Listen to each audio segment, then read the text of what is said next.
dodot dan lain sebagainya. Nah, jadi alat perjuangan kita untuk mendapatkan upah dari hasil buah itu tentu ada peralatan APD-nya dan APK-nya. Jadi Serbundul sebagai alat perjuangan. Inilah alat perjuangan kita yang harus kita pakai terus menerus. Supaya apa? Supaya kita mendapatkan hak-hak kita.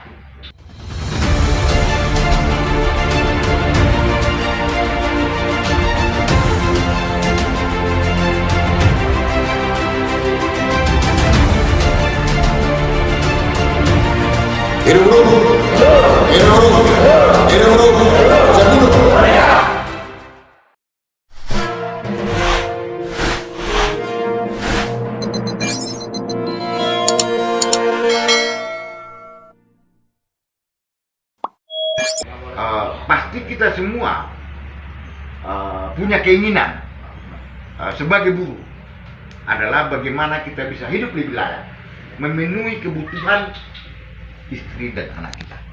Saya dengar tadi anak kita ada masih sekolah, masih baby, juga ada anak kita juga ada yang sudah kuliah. Itu butuh biaya semua. Itu bahkan ada yang belum kawin juga, ada yang belum punya anak, tetapi itu adalah kita, itu tetap semangat. Nah, jadi kita bekerja itu adalah untuk memenuhi kebutuhan hidup keluarga kita. Makanya kita bekerja, datang dari Polres, datang dari Jawa Timur tadi, datang dari Balikpapan, dari mana-mana kita ini akhirnya bertemu di dalam perusahaan. Untuk apa? Supaya hidup kita lebih baik, kan begitu? Saya mau tanya, hidup kita udah lebih baik nggak? Belum. Jadi butuh alat perjuangan nggak? Belum. Itu Serbundul alat perjuangan. Teman-teman sudah pernah nggak dibela oleh Serbundul, melalui Korwil, melalui DPC? Pernah. Itu Serbundul. Pasti teman-teman pernah di serikat yang lain. Ada yang pernah di serikat yang di luar Serbundul? Contohnya serikat apa? Ada semacam pinjam pada SPN yang masuk. SPN yang masuk. Ya, tetapi tidak ada jalan keluar sama sekali, Pak. Oke. Ada lagi yang lain? Di serikat mana? Ada Pak, di TJA kan? Di mana? Di TJA SPM. Nggak masuk pengalaman teman-teman. Yang sudah pasti pernah ke serikat lain kan? Dulu sebelumnya, sebelum ke Serbundul. Ada SPN, ada apa lagi?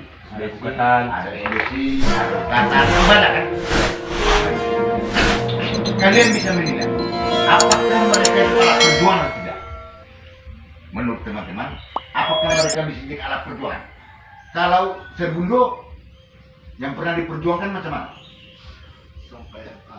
Sampai ke Mahkamah Agung. Kemana pun akan dikejar. Kan begitu. Kalau ada tangga ke langit, kita akan ikuti tangga ke langit itu. Akan terus kita. Itu kalau Serbundul. Tidak akan pernah lelah. Capek, keringat, bahkan darah sekali menyucur, kita akan perjuangkan. Itu Serbundul. Tapi harus sabar. Memang ada proses. Tapi akan kita lalui itu. Jadi Serbundul itu nggak pernah takut. Kalau kita benar. Jadi kita betul-betul memperjuangkan itu dan teman-teman merasakan itu. Itu yang bisa kita jadikan alat perjuangan yang benar-benar memperjuangkan ini supaya hidup kita lebih baik. Pemainnya di MKH, saya dulu pernah di MKH, nah tahu saya dulu macam mana MKH itu. Masuk ke dalam susah ya kan, dilarang macam-macam, ada videonya di situ kan gitu kan. Apa nih kayak gitu? Korwil kita pun pernah diusir ya kan, ada brimob kan, sekarang bebas nggak? Bebas ketemu. Besok ada undangan untuk ketemu juga nih. Mana sebelumnya diundang ya kan? Kan gitu lah, datang ini apa kita DPC Sakmal. Sakmal saya kenal dulu, ya awal, ya belum tahu apa-apa juga kan gitu kan? Iya, siap. Ngobrol gitu, tiba-tiba sudah menjadi stafnya Korwil. Kan gitu. Udah pernah sidang di sini kemana-mana. Udah ke Medan ikut pendidikan ini macam-macam. Nah, jadi untuk bisa jadi alat perjuangan itu kita harus cerdas. Nggak mesti harus kita master, harus sarjana, harus anak kita lagi situ. Kita udah bilang apa adanya. Tetapi kita harus baca buku, harus menulis. Saya periksa tadi, siapa yang bawa buku ini semua? Nggak ada. Jadi nanti apa kata ketum itu lupa. Karena daya ingat kita terbatas. Ketum ada bawa catatan. Jadi ke depan ada pertemuan bawa catatan. Bahasa kami jangan mengkodo. Tahu arti mengkodo? Nanti saya kasih tahu pelan-pelan.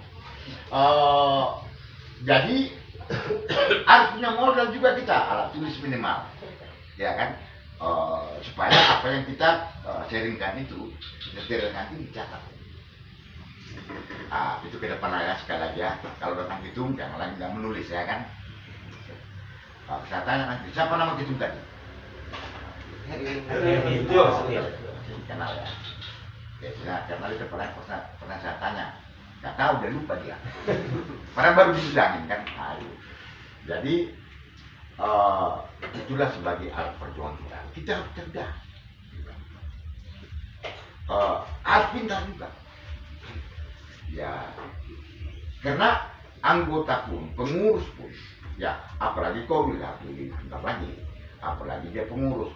Pintar juga, anggota pintar juga. Kalau kita pintar dan cerdas, kita akan kuat. Kita akan bisa buat strategi-strategi perjuangan. Jadi kita juga harus membaca undang-undang. Kita juga harus mengetahui tentang hal-hal yang lain di luar dari pekerjaan kita. Umpamanya, jangankan pekerjaan kita, luar juga harus tahu. Di dalam pekerjaan kita nggak tahu kita. Kalau saya berapa coba pemanan ini? Berapa bayi borong di perusahaan kita? Jentikan tangannya ke kita, ke telinga kita, atau diadu, siapa yang menang? Yang 80. Yang 80. Artinya kita harus dominan di situ.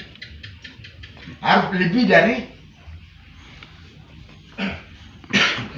yang lain. Harus bisa kita lakukan lebih dari 50% ditambah 1 supaya kita lebih besar. Baru bisa kita buat namanya PKB, perjanjian kerja bersama. Ada aturan mainnya. Jadi ketua tadi ya? Bendahara. Bendahara juga. Mana tadi ketuanya? Pak Paus. Ya kan? Jadi permainan anggota kita. Itu namanya garis massa. Jadi ribuan anggotanya, melebihi setengah dari jumlah yang ada dalam perusahaan. Baru kita bisa bergerak lebih banyak. Tapi belum diam aja. Enggak, kita belajar terus. Ada masalah kita koordinasikan, kan begitu. Jadi serikat buruh itu harus mempunyai garis massa yang kuat. Terima kasih telah menonton video ini.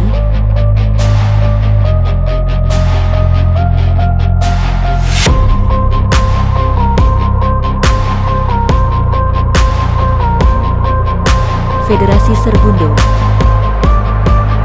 Jangan lupa like, share, comment, and